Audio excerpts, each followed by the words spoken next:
Virgo, hi! Welcome to Mr. Queen PH at titignan natin what's coming to you in the next 30 days from the time na mapanood nyo ang reading na to. This is a timeless reading. Anytime na mapanood nyo to, as long as makaka-resonate kayo, this reading is for you. And if you're interested in private readings, meron tayong link sa description at sa pinned comment. Paki-check nyo na lang information kung paano mag-book for a private reading. And please subscribe to our channel to show your support, like, share this video, at comment na rin kayo kung kayo ay naka-resonate. Okay. Virgo, next 30 days, what's the energy?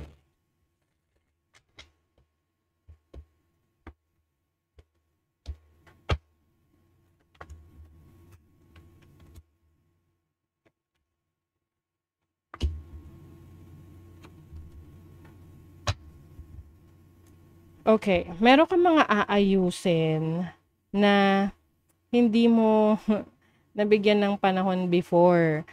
Oo, ito yung ipinagsawalang bahala mo. Pinagsawalang bahala mo siya. Tapos ngayon, kailangan mo na siyang asikasuhin kasi naaapektuhan ka na doon sa hindi mo pinansin na bagay or sitwasyon or tao sa buhay mo.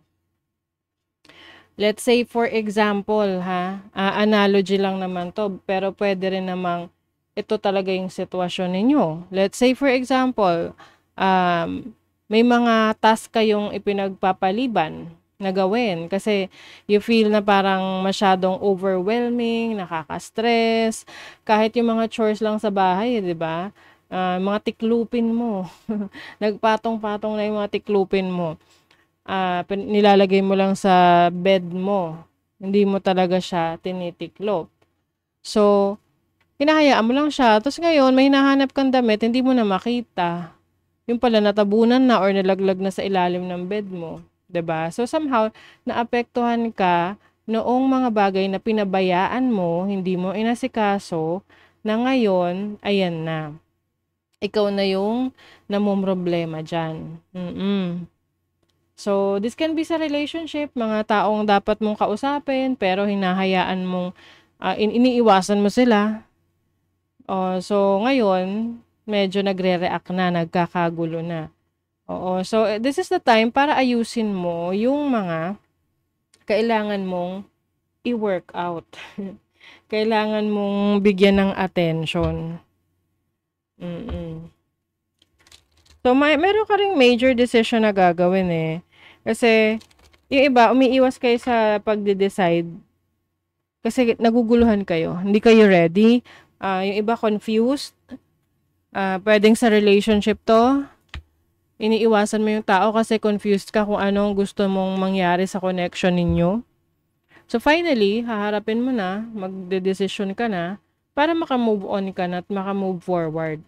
So you're going to bring structure, kaayusan sa buhay mo ngayon. May mga bagay na na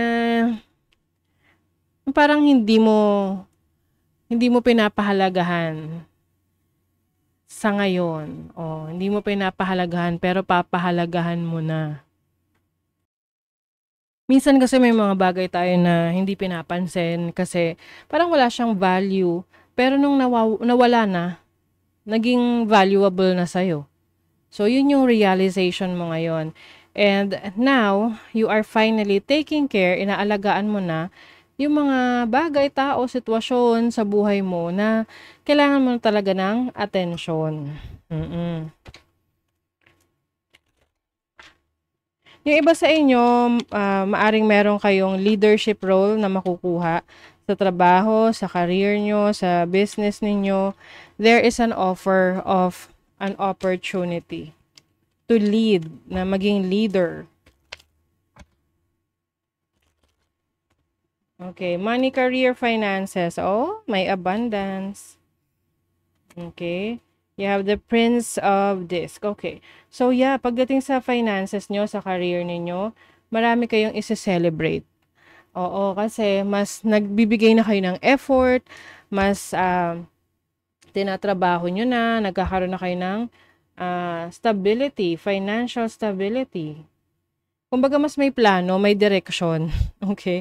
So pagdating sa finances nyo, career, ganyan, trabaho, pag talagang ineffortan nyo, inasikaso nyo, yung resulta ng mga pinagpaguran nyo, yun ang magbibigay sa inyo ng fulfillment, happiness. Oo. May celebration din dito eh. So yung iba, maaring itong celebration na to, may kinalaman to sa job offer na matatanggap mo in the next 30 days or an opportunity to earn money, side hustle, or yung mga mga sideline tinatawag. Oo. Kasi pwedeng may work kayo tapos meron pa kayong ibang source of income. So, sa love life naman,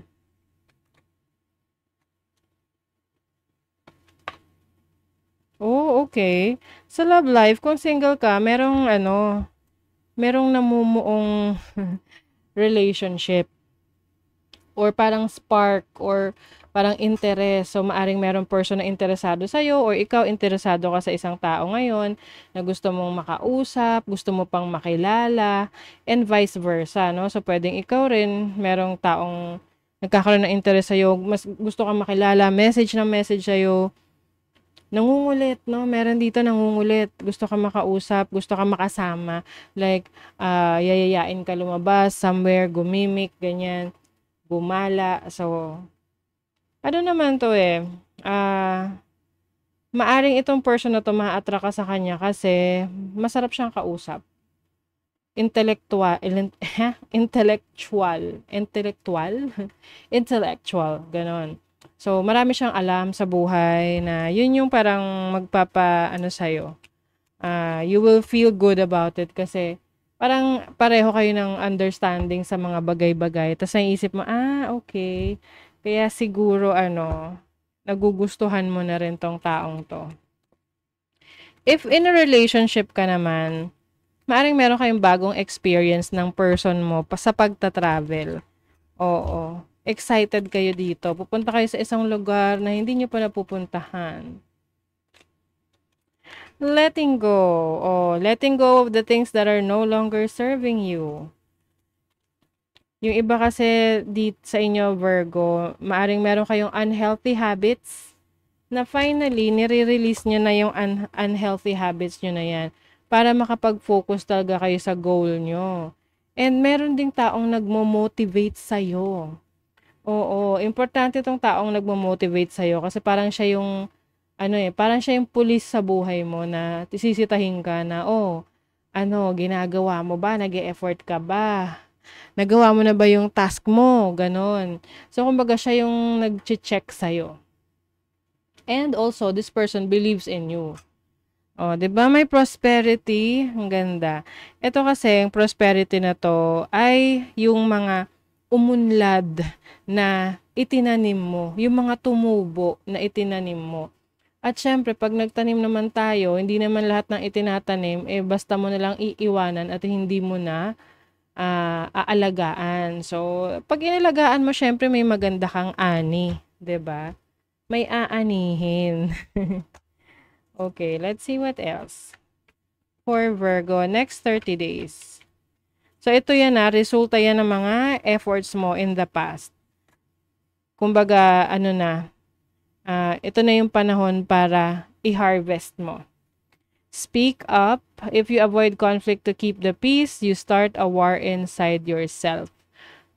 Yan yung mga bagay na hindi mo inaasikaso, hindi mo kinakausap, iniiwasan mong pag-usapan or kausapin. So, I think in the next 30 days, you will reach out to this person. Pwede ikaw na mismo mag-i-initiate para pag-usapan. You are going to shine. Maaring people are admiring you sa iyong trabaho, sa mga ginagawa mo. Yung iba sa inyo nasa social media, so you have a certain following, may mga supporters ka. So, I feel like you are going to be center of attention in the next 30 days. Ayan, no? Don't dim your light. The world needs your unique talents and gifts. Shine brightly. So, gagamitin mo yung iyong talento, yung kaalaman mo, abilidad mo, at the more na sinishare mo yan, pinapakita mo sa mundo, the more na mas maraming makaka-appreciate sa'yo. Ayan. So, that is your reading, Virgo. Thank you so much. See you again.